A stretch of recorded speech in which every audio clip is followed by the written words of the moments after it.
नमस्कार विद्यार्थी मित्रांनो, तुमचं पुन्हा एकदा गुरुकुल एओके क्लासेस मध्ये सहर्ष असं स्वागत. येत्या रविवारी म्हणजे 26 एप्रिल 2026 रोजी इयत्ता 7वी शिष्यवृत्ती परीक्षा होणार आहे. तर त्या आधारे आम्ही गणित विषयाचे संभाव्य प्रश्न घेऊन आलोय. तर बघा, पहिला प्रश्न काय बघा, दोन संख्यांचा मसावी 6 आणि लसावी 72 आहे. एक संख्या 18 असेल तर दुसरी संख्या कोणती असेल? प्रश्न लय सोपा आहे. कसा सोडवायचा बघा, यासाठी एक सूत्र आहे पहा, लसावी गुणुले मसावी बरोबर पहिली संख्या गुणुले दुसरी संख्या. आता या सूत्रामध्ये जर किमती टाकल्या तर बघा, लसावी किती दिला आपल्याला 72, मसावी दिलेला आहे 6, बरोबर करा पहिली संख्या 18 गुणुले दुसरी संख्या माना x. आता एकदम सोप्या पद्धतीने सोडवायचं. x ची किंमत जर काढायची असेल तर हे 18 या बाजूला घ्यावं लागेल, म्हणजे भागिले 18 आहे. 6 एके 6, 6 त्रिक 18, 3 एके 3, 3 दुनी 6, 3 चौक 12, म्हणजे आपलं उत्तर आलेले 24, म्हणजेच दुसरी संख्या आहे 24. दुसरा प्रश्न काय आहे बघा, एका चौरसाचा कर्ण 8 सेमी आहे तर त्याच्या बाजूची लांबी किती? हा प्रश्न आहे मित्रांनो भूमितीमधील चौकोन या टॉपिकवरचा. प्रश्न लय सोपा आहे. तर काय बघा, चौरसाचा कर्ण 8 सेमी दिलाय, म्हणजे बघा यासाठी एक सूत्र आहे, चौरसाचा कर्ण बरोबर बाजू गुणुले √2. या सूत्रामध्ये किमती टाका. कर्ण दिलेला आपल्याला 8 बरोबर, बाजू माहित नाही x माना गुणुले √2. आता आपल्याला x ची किंमत काढायची. काय करायचं बघा, हे √2 गुणाकाराला आहे, या बाजूला जर घेतलं तर ते येईल भागाकाराला, म्हणजे x बरोबर आपलं उत्तर येईल 8/√2. पर्याय कुठं दिसतोय का? नाही. तर काय करायचं बघा, या ठिकाणी √2 हा छेद आहे बघा अपरिमेय संख्या. तर याचं काय करायचं, परिमेय संख्या कशी करायची बघा, 8/√2, याला √2 नी अंशाला पण गुणा आणि छेदाला पण गुणा. आता यांचा गुणाकार करा, 8 गुणिले √2 किती येणार, 8√2, आणि √2 गुणिले √2 येतं बघा 2, म्हणून भागाकाराला येणार 2. बेक बे बेचोक 8, म्हणजे आपलं उत्तर आलेले 4√2. या कन्सेप्टचं नाव आहे बघा मित्रांनो, छेदाचे परिमेयीकरण करणे. लय सोपी, फक्त नीट समजून घ्यायची. म्हणजे आपलं उत्तर आलेले 4√2. तर तिसरा प्रश्न पाहणार आहोत. प्रश्न काय बघा, एका वर्तुळाच्या केंद्रीय कोनाचे माप 130 अंश आहे, तर त्या कोनाच्या संगत विशाल कंसाचे माप किती असेल? हा प्रश्न भूमितीमधील वर्तुळ या घटकावरती आधारित आहे. बघा, केंद्रीय कोनाचे माप दिलं 130 अंश, म्हणजे या ठिकाणी 130 अंशाचा केंद्रीय कोन आहे. आता लक्ष द्या, जेवढं एओबीचं माप असतं तेवढंच या एबी कंसाचं माप येणार, म्हणजेच या संगत लघु कंसाचं माप किती येणार आहे, 130 अंश. आता काय काढायचं आपल्याला, संगत विशाल कंसाचे माप. त्यासाठी पहिल्यांदा आपल्याला वर्तुळाचे एकूण माप माहित पाहिजे. तर वर्तुळाचे एकूण माप असतं बघा 360 अंश. बघा, आता 360 मधून जर हे 130 वजा केले तर उत्तर किती येईल बघा, वजाबाकी करा 230 अंश, म्हणजे या उरलेल्या भागाचे, हा उरलेला भाग आहे मित्रांनो विशाल कंस, त्याचं आपलं उत्तर निघलंय 230 अंश. पर्याय क्रमांक 1. चला पुढचा प्रश्न काय आहे बघा, एका त्रिकोणाच्या दोन बाह्य कोनांची मापे अनुक्रमे 140 अंश व 130 अंश आहेत, तर तो त्रिकोण कोणत्या प्रकारचा असेल? हा पण भावांनो प्रश्न भूमितीमधलाच आहे, त्रिकोण या टॉपिकवरचा.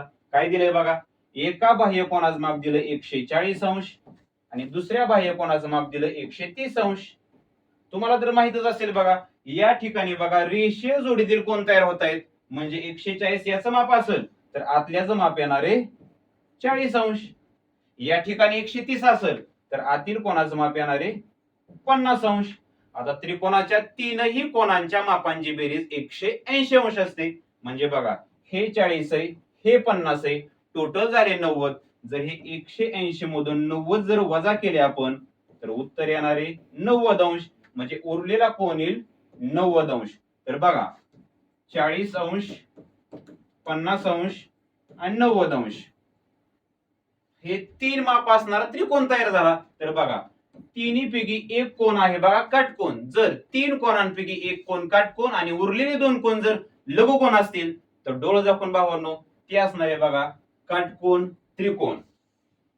पुढचा प्रश्न पाहू. प्रश्न काय आहे बघा. एका काटकोन त्रिकोणाच्या काटकोन करणाऱ्या बाजूंची लांबी 5 सेमी व 12 सेमी असेल तर त्या त्रिकोणाच्या परिवर्तुळाची त्रिज्या किती? बघा, लांबी दिली 5 आणि 12.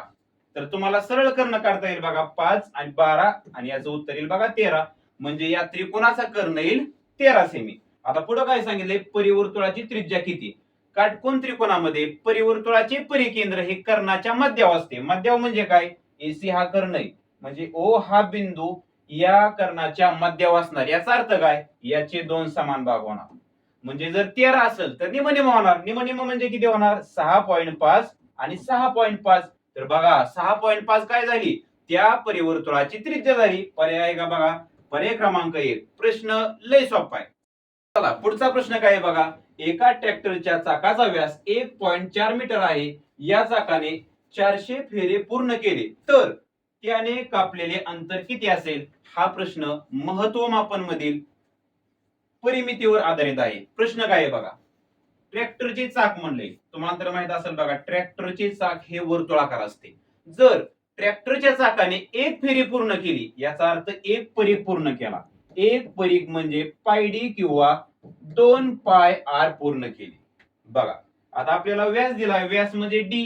डी म्हणजे डायमीटर. बघा पायची किंमत 22/7 गुणिले डी आहे 1.4. आता हे सोडवा. 7 1 7, 7 0 0, 7 2 14, 22 गुणिले 0.2. याचं उत्तर येईल 4.4 मीटर. याचा अर्थ ट्रॅक्टरला एक फेरी पूर्ण करण्यासाठी 4.4 मीटर अंतर पार करावं लागेल. तर सोडवायचं कसं? एक फेरी पूर्ण करायला 4.4 मीटर अंतर पार करावं लागेल. तर 400 फेऱ्या पूर्ण करायला किती अंतर पार करावं लागेल? यासाठी एकमान पद्धत लय पक्की पाहिजे. तर काय करायचंय? 400 गुणिले 4.4.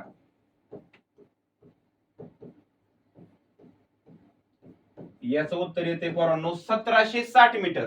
पर्याय आहे का? अजिबात नाही. लक्ष द्या. 1760 मीटर दिलं. याचं किलोमीटर मध्ये करता यायला पाहिजे. काय करायचं? 1000 ने भागायचं. बघा 1000 ने. उत्तर येईल बघा 1.76 किलोमीटर. चला पुढचा प्रश्न काय आहे बघा. एक्स वर्ग अधिक एक्स वजा 72 या राशीचे अवयव पाडायचे. हा प्रश्न आहे बीजगणित मधील. हा प्रश्न तर फिक्सच येणार आहे. कसा सोडवायचा बघा. एक्स वर्ग अधिक एक्स वजा 72. या ठिकाणी बघा जे मधलं चल दिसतंय एक्स, याला सहगुणक किती? 1. जे पहिलं दिसतंय त्याला सहगुणक किती? 1. काय करायचं? वजा 72 आणि 1 चा गुणाकार करायचा. म्हणजे आपलं उत्तर येईल वजा 72. आता या वजा 72 चे असे दोन अवयव पाडायचे ज्यांचा गुणाकार आला पाहिजे 72. 9×8 = 72 आलं. पण त्यांची बेरीज आली पाहिजे अधिक 1. कधी? ज्यावेळेस आपण 8 ला ऋण चिन्ह देईल त्यावेळेस. म्हणजे आपले अवयव पडले बघा 9 आणि वजा 8. डायरेक्ट काय करायचं? एक्स चिन्ह घ्यायचं आणि अधिक 9 जोडा या ठिकाणी. त्या ठिकाणी काय करा? एक्स वजा 8 जोडा. एकदम सोपं आहे. पर्याय आहे का बघा. एक्स अधिक 8, एक्स अधिक 9 आणि एक्स वजा 8. कुठे गेला पर्याय? बघा पर्याय क्रमांक 1 उत्तर आहे.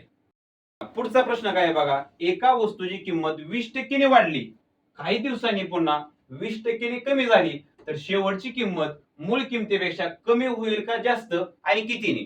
तुम्ही काय म्हणता? 20 ने वाढली आणि 20 ने कमी झाली म्हणजे काहीच वाढलेलं नाही. पण हा विचार तुमचा चुकीचा आहे.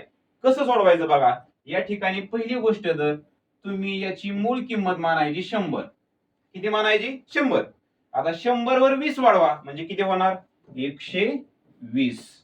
आता या 120 वर पुन्हा एकदा 20% कमी झालंय. याचा अर्थ काय? 120 चे 20% तुम्ही काढू शकता. किती उत्तर येणार आहे बघा. 12 2 24. म्हणजे या 120 मधून हे 24 कमी होणार. याचं उत्तर येणार बघा. वजाबाकी जर केलं तर उत्तर येईल 96. म्हणजे 20% ने वाढवलं, 20% ने कमी केलं, त्यावेळेस किती झालं? 96. मूळ किंमत किती होती? 100. आता 100 पेक्षा 96 कितीने कमी? 4 ने कमी. म्हणून आपलं उत्तर येणार आहे 4 ने कमी. पर्याय क्रमांक 2. चला पुढचा प्रश्न पाहूयात. प्रश्न काय बघा. ए वर्ग वजा बी वर्ग छेद ए वजा बी कंसाचा वर्ग या सूत्राचा अचूक विस्तार कोणता? विस्तार सूत्र त्यासाठी पाठ पाहिजे. बघा ए वर्ग वजा बी वर्ग छेद करा a वजा b कंसाचा वर्ग. याचा विस्तार काय नीट लक्ष द्या. याचा विस्तार असतो पहिल्या कंसात a अधिक b, दुसऱ्या कंसात a वजा b भागिले करा. आता याचा विस्तार a वजा b वर्ग. वर्ग म्हणजे काय त्या संख्येने त्या संख्येला एकदा गुणणे. मग आपण काय करायचं a वजा b ला a वजा b ने एकदाच गुणायचं. आता एवढं सोपं झालंय. कसं करायचं बघा. a वजा b ला a वजा b सरळ सरळ कट होऊन जाईल. राहिलं काय a अधिक b छेद a वजा b एवढाच भाग राहिलेला आहे. कोणता पर्याय बघा पर्याय क्रमांक 3. पुढचा प्रश्न बघा काय x अधिक 3 छेद 4 वजा 4x वजा 2 छेद 9 तर x ची किंमत किती. सोडवायचा कसा बघा. लिहून घ्या आधी x अधिक 3 छेद 4 बरोबर 4x वजा 2 छेद 9. आता काय करायचं या 9 ने गुणायचे या बाजूला जाऊन 9 कंसात x अधिक 3 बरोबर 4 कंसात 4x वजा 2. जर यांचा गुणाकार केला तर उत्तर येईल बघा 9x अधिक 9 त्रिक 27 4 चौक 16x वजा 4 दुणे 8. आता काय करायचं x आणि x एका बाजूला घ्या. समजा 9x त्या बाजूला नेलं तर काय होईल बघा 27 अधिक 8 बरोबर 16x वजा 9x. वजाबाकी करा. 16 मधून 9 गेले किती येतं 7x. 27 आणि 8 किती असते 35. म्हणजे थोडक्यात काय आलं 7x बरोबर 35 म्हणजेच x बरोबर असणारे आपलं उत्तर 5. पर्याय क्रमांक 3. मित्रांनो आज आपण गणित विषयाचे 10 संभाव्य प्रश्न पाहिले. एकदम सोपे आहेत. ते तुम्ही वारंवार सोडवा. ते तुम्हाला परीक्षेला येणार आहेत. प्रश्न एकदम सोपे होते. जर तुम्हाला हा व्हिडिओ आवडला लाईक करा, शेअर करा, सबस्क्राईब करा. धन्यवाद.